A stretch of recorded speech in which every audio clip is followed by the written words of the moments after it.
Hi, grade 12s. In this video, we're going to be discussing electrostatics, which is a topic in paper one, physical sciences. So I'm going to show you how to answer exam questions, right? Especially questions like 8.2. So let's check what we're given in this question.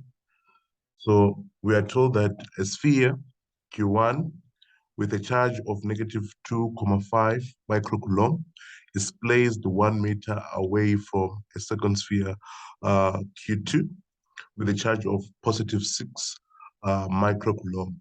And you can see that from the diagram. And then they say the spheres lie along a straight line as shown in the diagram below. The point P is located at distance of 0.3 meters to the left of sphere Q1, while point X is located between Q1 and Q2. The diagram is not drawn to scale. So what we realize in this question is that we've got 2 points. We've got point P and point X. So every time we are given points in electrostatics, we must assume that in these points we've got a positive test charge. So in point P, we're going to have a small positive test charge, and also at point X, we're going to have a small positive test charge. So that is what you must know always in the points that you're going to be given in electrostatics. Always at each and every point, we've got a small positive test charge. Okay, then they say now, show with the aid of a vector diagram why the net electric field at point X cannot be 0. So we're looking at the net electric field at point X, right? So when we get the net electric field at the point X, we're trying to understand the direction that the positive test charge at point X will move due to the other charges, right? So now let's look at 8.1. So in 8.1, we've got a positive test charge, which is X. So we're trying to understand the direction that the positive test charge at point X will take due to Q2 and Q1. So obviously, due to Q2, the positive test charge will be repelled because it's positive and positive. Like charges will repel each other. So the electric field due to Q2 will be to the left. So this will be the electric field due to Q2. And then now we want to get the electric field due to Q1. So the positive test charge that is at point X will be attracted by Q1 because Q1 is negative and this one is positive.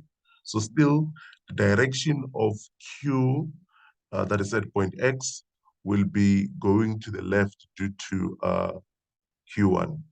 So the electric field due to Q1 and the electric field due to Q2, all of them will be going to the left, right?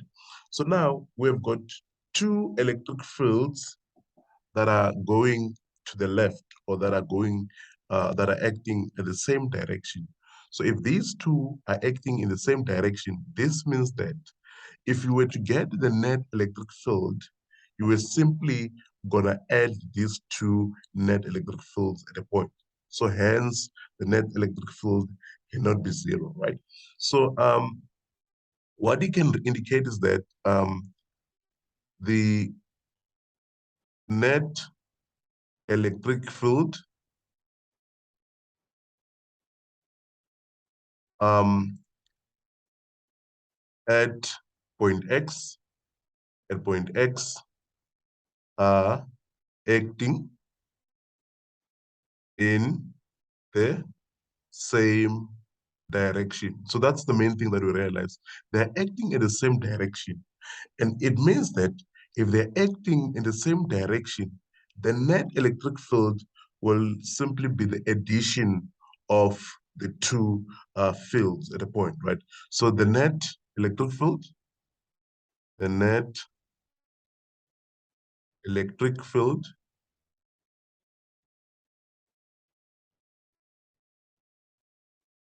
will be the sum of E1 and E2. Hence,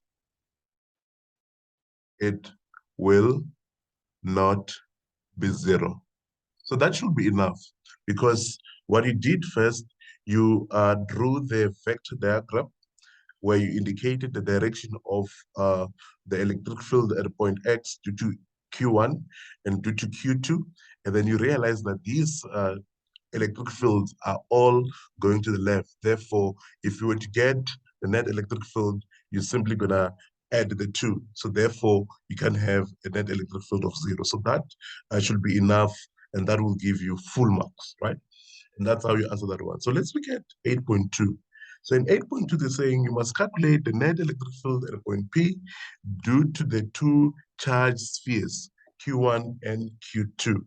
So now they want you to get the net electric field due to Q1 and Q2 at point P. So to get these electric fields, it is very important that you draw a vector diagram for the electric field at point P, right? So first you must understand where will the charge at point P go due to Q1 and Q2. And not to forget that at P, um, we have a positive test charge, right? So the positive test charge that is at P and the charge Q1, which is negative, these two are going to attract each other, right? So the direction of the test charge that is at P due to Q1 will go to the right. So this will be the electric field due to Q1, right? And then now the electric field due to Q2. So you're going to look at the positive at point P and also the positive at Q2. The positive at Q2 and the positive at point P, they're going to repel each other because they're like charges, right? So therefore, the electric field due to um, Q2 will be to the left, right? And now we realize that the vector diagram of the electric field at point P has got two electric fields that are going in the opposite direction, right? And then therefore it means that we need to take one direction as positive, right? So let's say, for example, we decide to take a right as positive, because remember we're dealing with vectors. So we take right as positive. So now we need to calculate the net electric field at point P. So what we're going to do now is to first get E1. So E1, which is our electric field due to Q1, will be equal to K times Q over R squared, and then equals to the K is 9.0 times 10 to the power 9 times Q. So Q, we're going to be focusing on Q1. So our Q1 will be 2.5, which is a micro. So it's times 10 to the power -6 over the distance between Q1 and P. The distance between Q1 and P is 0.3. So this will be over 0.3. And then we square it, and then we get the final answer. And then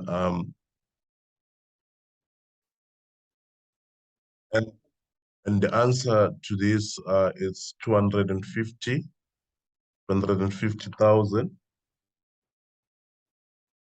newtons per coulomb, right? And remember, electric field at a point is a vector, so we must always report the direction. So we can see from the vector diagram that the electric field at point P due to Q1 is going to the right. So we'll say it's 250 newtons per coulomb to the right, okay? And then now we're going to get E2. So E2 is equals to K Q over R squared, and then equals to the K is a constant, still 9.0 times 10 to the power 9, and then times Q. So Q2 is 6 microcoulomb times 10 to the power -6 over the distance between um, um, P and Q2. So the distance between P and Q2 is the 0,3 plus the 1 meters, right? That will give us 1,3 squared, right? And that is equal to,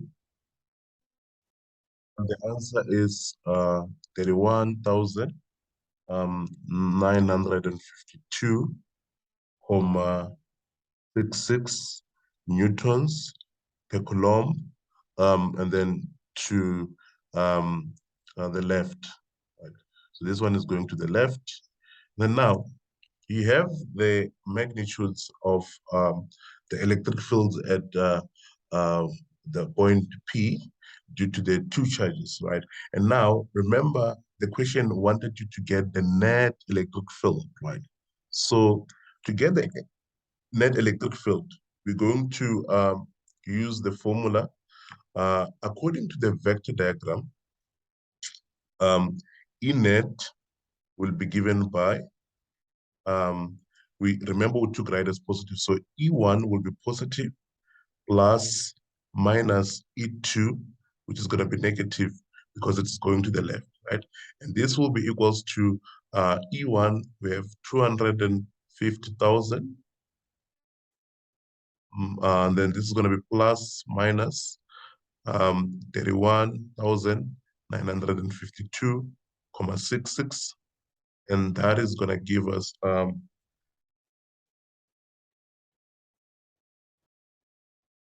218 218,000 and 47,34 newtons per coulomb. And you realize that we're getting a positive answer. This question wanted the net electric field. They did not want only the magnitude. So we also need to report the direction of the net electric field. So since we're getting a positive answer, we know that the net electric field will be to the right. Because the answer that we got is positive. So that is what you must do always when you get a question that wants you to calculate the net electric field. Always make sure that you have your vector diagram first. And after having your vector diagram, you must make sure that you calculate the individual electric fields at that point. And after that, that's when you're gonna do the E net or the net electric field. I hope you enjoyed this video. Don't forget to like, share it to your friends, and also comment. And don't forget to subscribe to our channel to get more videos.